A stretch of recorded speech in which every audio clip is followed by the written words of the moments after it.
Il y avait des monstres, avec d'étranges uniformes, toujours cachés, secrètement dans l'ombre. Quand le soleil arrivera au dernier déclin, ces aigles mettront le feu dans la pénombre. Ceux qui me trahissent de coups de couteau assassins, ceux qui m'ont menacé avec des chaînes en feu, je veux qu'ils sachent que je ne crains rien. Je ne verserai pas de larmes et n'aurai pas peur d'eux. Et j'attends. Et je ne vais pas geindre sur ce sommet à la silhouette enlisée. Il suffit de ne pas pleurer et de ne pas craindre cette fraude intelligente et bien organisée. Madame le garde des Sceaux, Monsieur le député-maire, Mesdames, Messieurs les membres du jury, Mesdames, Messieurs, c'était le sanglot long de Pavlos Fyssas, musicien grec, rappeur antifasciste tombé à l'âge de 34 ans sous les coups de couteau néo-nazis, une nuit d'infamie. Je veux vous relater cette nuit, car si je me tais, je suis complice, alors je plaide. Je prends la parole au 70e anniversaire d'un élan sans égal contre le péril nazi. Je le fais aujourd'hui, car le berceau de la démocratie est menacé par des nostalgiques du Troisième Reich. Il est minuit. Nous sommes la nuit du 17 au 18 septembre 2013. Pavlos Fyssas est dans un bar de la banlieue athénienne avec sa petite amie et des copains. Ils viennent de suivre un match de Ligue des Champions. L'Olympiakos vient de s'incliner 1-4 face au Paris Saint-Germain. En fin de soirée, une bande de gros bras, t-shirt noir et pantalon de treillis, prennent Pavlos à partie. Ils ont reconnu le militant antifasciste et ils l'encerclent. Pavlos conseille aux siens de partir. Ses agresseurs, à 15 contre 1, appellent encore des renforts. Une voiture arrive en trombe, un homme en descend, saisit Pavlos comme pour l'embrasser et lui plante 2 coups de couteau, un coup au ventre, un coup en plein cœur. Pavlos s'effondre. Et la nuit noire s'empare d'Athènes. Dans son agonie, il a tout juste le temps de désigner son agresseur à des policiers présents, mais passifs. Grâce au courage soudain d'une jeune policière, l'assassin, Yorgos Roupakias, est arrêté. On retrouve rapidement l'arme du crime, un couteau ensanglanté. Pavlos, lui, décède à l'hôpital des suites de ses blessures. Le rapport d'autopsie est interpellant, car le médecin légiste conclut au professionnalisme des blessures. Le tueur était donc entraîné, mais par qui? Des écoutes téléphoniques mènent au cœur du dédale, et au bout du fil, il y a la bête fasciste. Car le suspect était avant et après le crime en contact téléphonique avec des responsables politiques d'extrême droite. La chaîne des responsabilités dans l'assassinat de Pavlos, son fil rouge, permet de remonter jusqu'à ses commanditaires présumés, des députés du parti politique Aube Dorée. Aube Dorée est cette formation fasciste, longtemps confinée au statut de groupuscule, mais hélas entrée au Parlement grec une nuit d'austérité, devenant même en juin 2012 la 3e force politique du pays. L'implication d'Aube Dorée fait l'effet d'une bombe en République hellénique. L'affaire devient affaire d'État. 2 juges d'instruction et plusieurs procureurs sont désignés. Des dizaines de témoins sont entendus. Une trentaine de mandats sont délivrés. Plusieurs députés, dont le numéro 1 du parti et son bras droit, sont placés en détention. L'inculpation fait tomber leur masque. Ces hommes sont accusés de constitution et d'appartenance à une organisation criminelle. Des dizaines d'enquêtes les concernant sont alors relancées. Les accusations visent des préventions allant du racket au crime, en passant par la prostitution et le blanchiment d'argent. Cette offensive judiciaire va se doubler d'une offensive politique, car le Parlement grec va lever l'immunité de plusieurs de leurs députés et va s'attaquer au nerf de la guerre en suspendant le financement public de cette organisation criminelle néo-nazie. Organisation criminelle néo-nazie. N'ayons pas peur des mots, mesdames, messieurs. car nous n'avons pas affaire à un parti politique, mais bien à une organisation criminelle néo-nazie. Un faisceau d'indices graves, précis et concordants appuie cette thèse.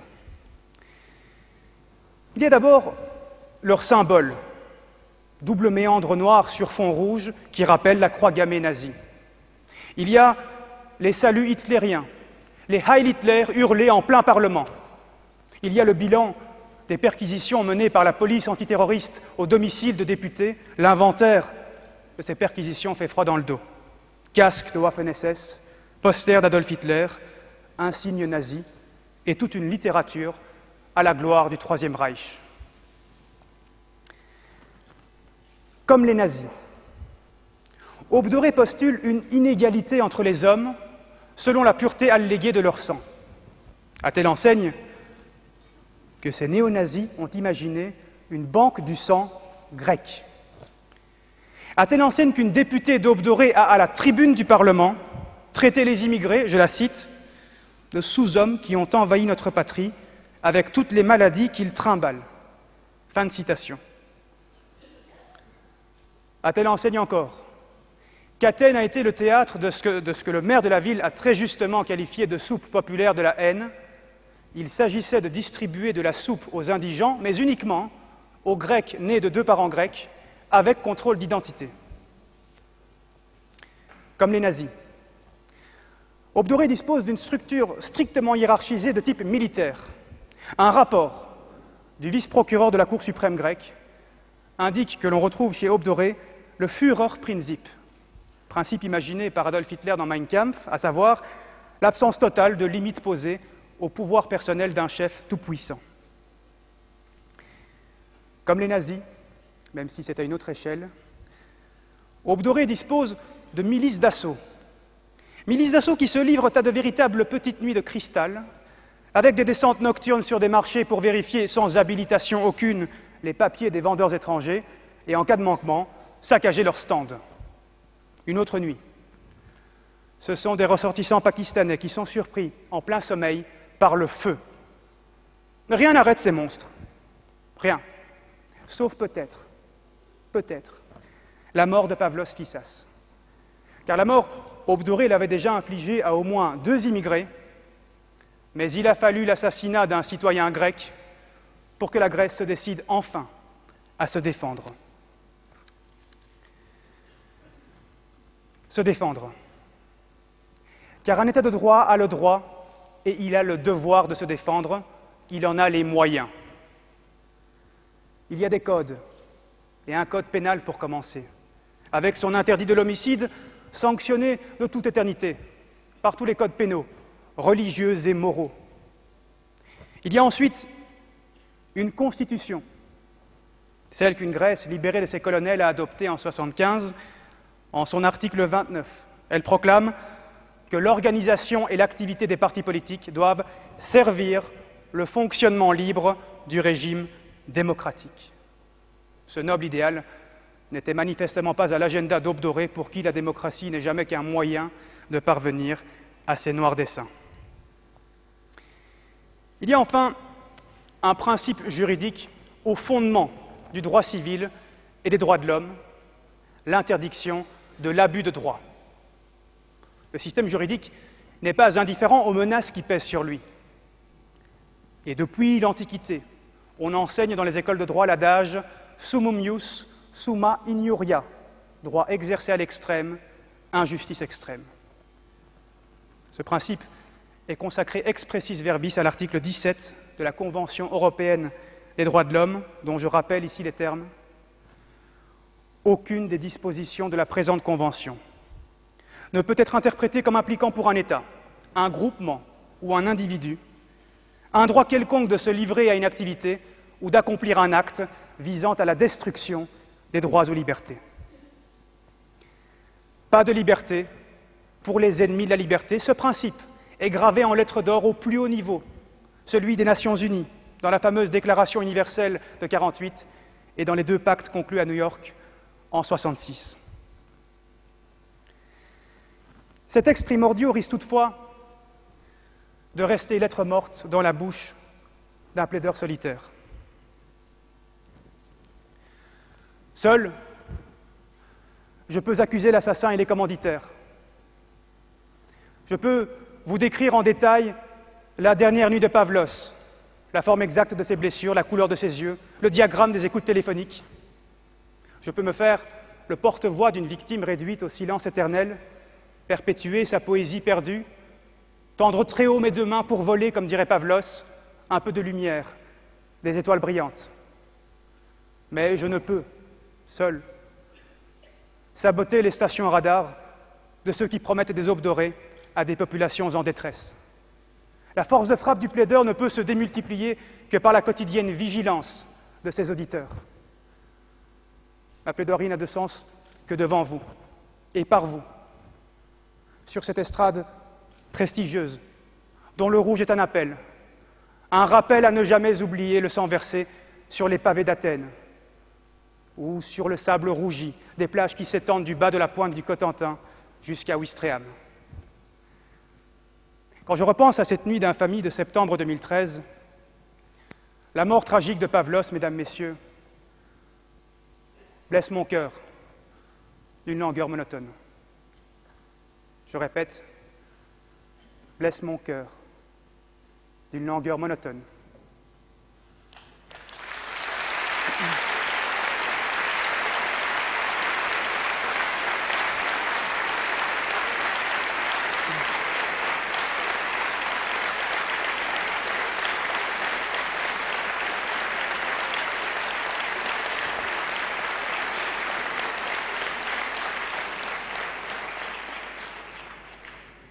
Il faut débarquer encore, car des urnes peuvent surgir des monstres. Il faut aujourd'hui nous parachuter dans la nuit de l'âme humaine et y poser 1000 actes de résistance à l'apparence anodine, refuser un raccourci, dénoncer un amalgame, récuser les lectures simplistes du monde, redoubler de vigilance face à l'intolérance grandissante à Athènes ou à Budapest, à Paris, à Vienne, à Bruxelles, appeler extrême droite l'extrême droite, même si elle affiche un maquillage bleu marine et nous menace de procès, il faut débarquer encore.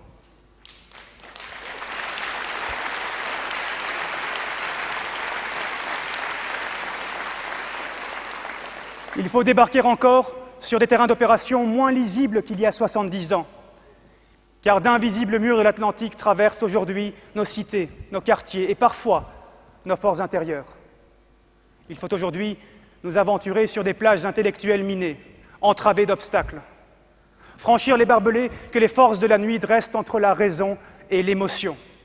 Il nous faut prendre d'assaut les bunkers de l'intolérance, les batteries du racisme, les casemates camouflant la haine de l'autre. Il nous faut mettre en pièces les canons de la haine, les panzers de la déraison et les invectives mitraillées par les nostalgiques de fureur passée. Notre dignité est à ce prix, il faut débarquer encore.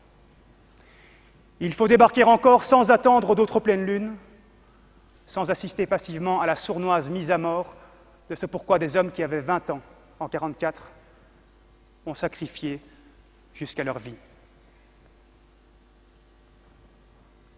Je perpétue ici et maintenant le sanglot long de Pavlos Fissas, musicien grec, rappeur antifasciste tombé à l'âge de 34 ans sous les coups de couteau néo-nazis, une nuit d'infamie. Et j'attends.